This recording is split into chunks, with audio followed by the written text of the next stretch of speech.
ಇಲ್ಲಿದ್ದ.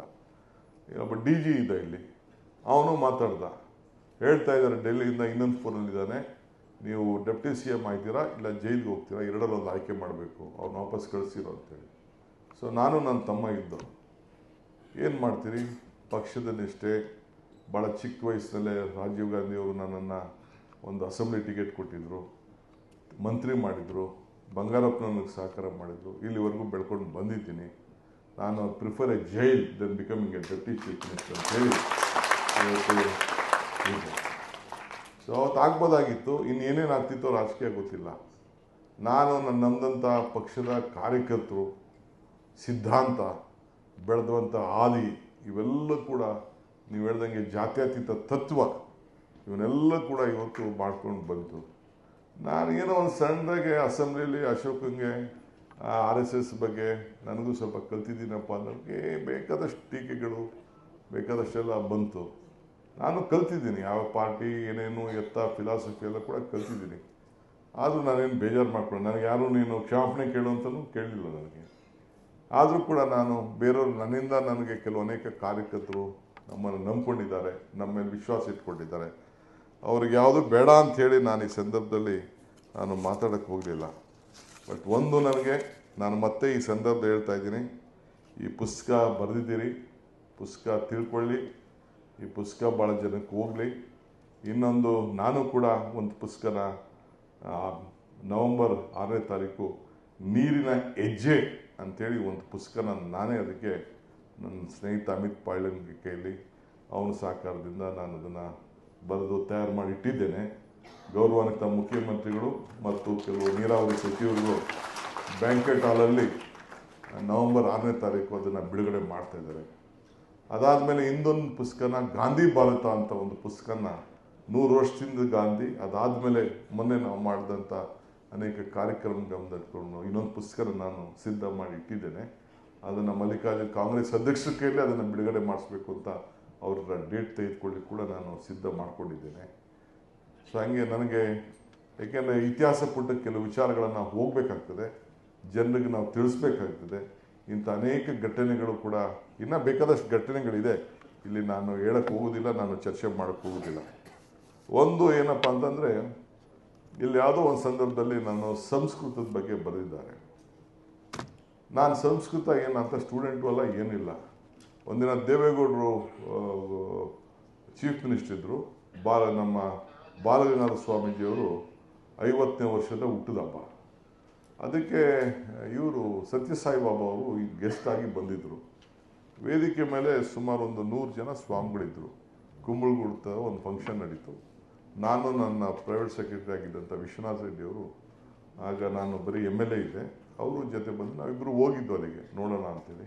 ನನ್ನ ಕೈಯಲ್ಲಿ ಆ ಜಯರಾಮ್ ಒಂದಷ್ಟು ತುಪ್ಪ ಗಿಪ್ಪ ತೆಗೆಸ್ಕೊಟ್ಟಿದ್ದರು. ಸ್ವಲ್ಪ ಗ್ರ್ಯಾಂಡ್ ಮಾಡ್ತಿದ್ದೆ, 12 ಲಕ್ಷ ರೂಪಾಯಿ ಆ ಪ್ರೋಗ್ರಾಮ್ಗೆ ತುಪ್ಪ ತಗೊಟ್ಟಿದ್ದೆ. ಆಯಿತು ಹೋಗೋಣ ಅಂತ ಹೋಗಿದ್ದೆ. ಕೆಳಗಡೆ ಎಲ್ಲ ಕೂತಿದ್ದೆ, ನಾನು ಸ್ಟೇಜ್ ಮೇಲೆ ಹೋಗಲಿಲ್ಲ ನಾನು. ಆಗ ಅವರು ಸಾಯಿಬಾಬಾ ಅವರು ಒಂದೊಳ್ಳೆ ಭಾಷಣ ಮಾಡಿದ್ರು. ಅವರು ಮಾಡಬೇಕಾದ್ರೆ ದೇವೇಗೌಡರು ಮುಖ್ಯಮಂತ್ರಿ ಅಂತ ಕರೀಲಿಲ್ಲ, ಪ್ರಧಾನಮಂತ್ರಿಗಳಂತ ದೇವೇಗೌಡ್ರೆ ಅಂತಲೇ ಹೇಳಿದ್ರು.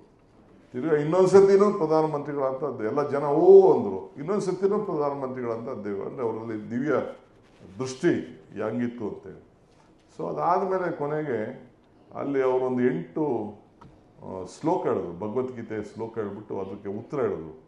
That was one of the best spiritual speech I have heard. ಒಬ್ಬ ಧರ್ಮಾಧಿಕಾರಿ ಕೈಲಿ, ಒಬ್ಬ ಶ್ರೀಗಳ ಕೈಲಿ ಕೇಳಿದ್ದಂಥದ್ದು.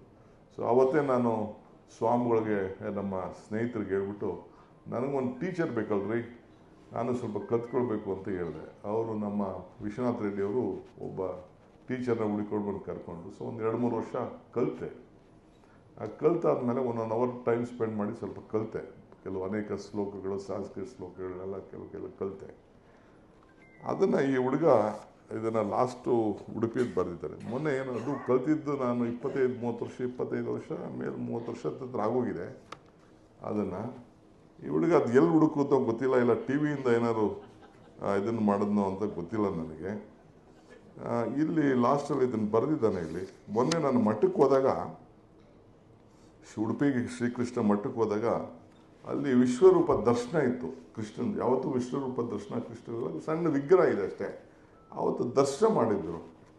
ಏನಿದು ಅಂತ ಕೇಳಿದೆ, ಇಲ್ಲ ಇದು ವಿಶ್ವರೂಪ ದರ್ಶನ ಇವತ್ತು ನಾವು ಇಲ್ಲಿ ಅಲಂಕಾರ ಮಾಡಿದ್ದೀವಿ ಅಂತೇಳಿ. ಅಲ್ಲಿಂದ ನಾನು ಇದಕ್ಕೆ ಸ್ಟೇಜ್ಗೆ ಹೋಗಿ ಕೂತ್ಕೊಂಡ ಅಷ್ಟೊತ್ತಿಗೆ ನನಗೆ ನಾನು ಕಲ್ತಂಥ ಏನು ಆ ಶ್ಲೋಕ ನನಗೆ ರಿಕಾಲ್ ಮಾಡಿಕೊಂಡೆ ಒಂದು 10-15 ನಿಮಿಷದಲ್ಲಿ ಮಾಡಿದೆ. ಸೊ ಅದನ್ನು ಆ ಶ್ಲೋಕನ ತಿರ್ಗಿ ಇವತ್ತು ಇಲ್ಲಿ ಹೇಳೋಣ ಅನಿಸ್ತಾ ಇತ್ತು ನನಗೆ, ಹೇಳೋಣ ಅನಿಸ್ತಾ ಇದ್ದೆ. ಸೊ ಅದಾದಮೇಲೆ ಸ್ವಾಮಿಗಳು ಕೇಳಿದೆ. ನಮ್ಮ ವಿನಯ್ ಕುಮಾರ್ ಸೊರಕೆನೂ ಇಲ್ಲಿದ್ದರು, 3-4 ಜನ ಇದ್ದಾರೆ ನನ್ನ ಜೊತೆ ಬಂದವರು ಇದ್ದರು, ನಮ್ಮ ಮಂಜುನಾಥ್ ಭಂಡಾರಿನೂ ಇದ್ದರು, ಯಾರೆಲ್ಲ ಇದ್ದಾರೆ ಅವರು ಹೇಳಿದೆ ಸ್ವಾಮಿಗಳಿಗೆ. ಯಾಕಂದ್ರೆ ಭಾಳ ದೊಡ್ಡ ಸಾಹಿತಿಗಳು ಇವರೆಲ್ಲ ದೊಡ್ಡ ದೊಡ್ಡ ಶ್ರೀಗಳೆಲ್ಲ ಕೂಡ ಇದ್ದರು. ಏನಂದರೆ ವಿಶ್ವರೂಪದ ದರ್ಶನದ ಬಗ್ಗೆ ಕೃಷ್ಣ ಅರ್ಜುನನ ಸಂಭಾಷಣೆ ಸಂದರ್ಭದಲ್ಲಿ ಹೇಳ್ತಾರೆ, ಪಿತಾಸಿ ಲೋಕಸ್ಯ ಚರಾಚರಸ್ಯ ತಮಸ್ಯ ಪೂಜಸ್ಯ ಗುರು ಗರಿನಾಂ ನಾತ ಸಂಭೋಭಿ ಹವ್ಯತಿಕಃ ಕೃತೋನ್ಯಃ ಲೋಕತ್ರಯೇಪಿ ಹ ಪ್ರತಿಭಪ್ರವಾಹ ತ್ವಮಾದಿದೇವ ಪುರುಷ ಪುರಾಣಃ ತಮಸ್ಯ ವಿಶ್ವಸ್ಯ ಪರಂ ನಿಧಾನಂ ವೇತಾಸಿ ವೇದಂ ಚ ಪರಂ ಚ ಧಾಮ ತ್ವಯಾ ತತಂ ವಿಶ್ವಂ ಅನಂತ ರೂಪಂ ಅಂತೇಳಿ ಕೃಷ್ಣನ ರೂಪವನ್ನು ಅದನ್ನು ಹೇಳಿದ್ರು. ಸೊ ಅವ್ನು ಟಿ ವಿ ನೋಡಿದೆ. ಮೊನ್ನೆ ಯಾರೋ ಬಂದು ಸ್ನೇಹಿತರು ಹೇಳಿದ್ರು, ಇದು ಒಂದು 25 ಲಕ್ಷ ಜನ ಇದನ್ನು ನೋಡಿದ್ದಾರೆ ಅಂತ. ನಾನು ಯಾಕೆ ಹೇಳ್ತಾ ಇದ್ದೀನಿ ಅಂತಂದರೆ, ನಿಮಗೆ ಯಾಕೆ ಈ ಮಾತು ಹೇಳ್ತಾ ಇದ್ದೀನಿ ಅಂದರೆ, ಎಜುಕೇಷನ್, ವಿದ್ಯೆ, ಈ ಪುಸ್ತಕ ಇದನ್ನು ಎಂಡಿಲ್ಲ, ಇದಕ್ಕೆ ವಯಸ್ಸಿಲ್ಲ. ಇದನ್ನು ಜ್ಞಾನ ಎಲ್ಲಾದರೂ ಕೂಡ ನಾವು ಬಿಡಲಿಕ್ಕೆ ಸಾಧ್ಯ ಇಲ್ಲ. ಸೊ ಹಂಗೆ ನಾವು ಪೇಪರ್ ಓದೋದು, ಟಿ ವಿ ನೋಡೋದು, ವಿಚಾರವನ್ನು ತಿಳ್ಕೊಳ್ಳೋದು, ನಾಲೆಜು ಯಾರ ಮನೆ ಆಸ್ತಿ ಅಲ್ಲ. ಸೊ ಹಂಗೆ ನೀವು ಕೂಡ ನಿಮ್ಮ ಬದುಕಿನಲ್ಲಿ ನಿಮ್ಮ ನೆಮ್ಮದಿ ಸಿಗಬೇಕಾದ್ರೆ, ಶಾಂತಿ ಸಿಗಬೇಕಾದ್ರೆ, ವಿಚಾರಗಳನ್ನು ತಿಳ್ಕೊಳ್ಬೇಕಾದ್ರೆ, ಅದು ಚೆನ್ನಾಗಿ ಕೇಳಬೇಕಾದ್ರೆ, ಮಾರ್ಗದರ್ಶನ ಆಗಬೇಕಾದ್ರೆ ಎಜುಕೇಷನ್ನ ನಾನು ಡಿಗ್ರಿ ಆಗೋಯ್ತು ನನಗೆ ಅಂತ ನೀವು ಯಾರೂ ನಾನು ಮುಗಿದೋಯ್ತು ಅಂತ ನೀವು ತಿಳ್ಕೊಳ್ಳೋದು ಬೇಡ. ನಿಮ್ಮ ಮಕ್ಕಳನ್ನು ತಿಳ್ಕೊಳ್ಳೋದು. ನನಗೆ ಒಂದು ಹೇಳಬೇಕು ಅಂತಂದರೆ, ನಾನೆಲ್ಲೋ ಒಂದು ಕಡೆ ಭಾಷಣ ಮಾಡಿದ್ದೀನಿ, ಬಹುಶಃ ಇದರಲ್ಲಿ ಇದೆಯೋ ಅನ್ನೋ ಗೊತ್ತಿಲ್ಲ. 2000 ನಾನು ಗ್ರ್ಯಾಜುಯೇಟ್ ಆಗಿರಲಿಲ್ಲ. 3 ಜನ ಮಕ್ಕಳು NPSಗೆ ಸೇರಿಸ್ಬಿಟ್ಟೆ ನನ್ನ ಮಕ್ಕಳನ್ನ. ಅವ್ರು ಗೋಪಾಲಕೃಷ್ಣ ಅವರು ನನ್ನ ಮದುವೆಗೆ ಬಂದಾಗ ನನಗೊಂದು $1 ಕೊಟ್ಟರು, ತಿರುಪತಿ $. ನನಗೆ ನಿಮ್ಮ $, ನಿಮ್ಮ ಗಿಫ್ಟ್ ಬೇಡ, ನನಗೆ ಹುಟ್ಟೋ ಮಕ್ಕಳನ್ನ ನಿಮ್ಮ ಸ್ಕೂಲಲ್ಲಿ ಸೀಟ್ ಕೊಟ್ಬಿಡಿ ಸಾಕು ಅಂತ ಅಂದೆ.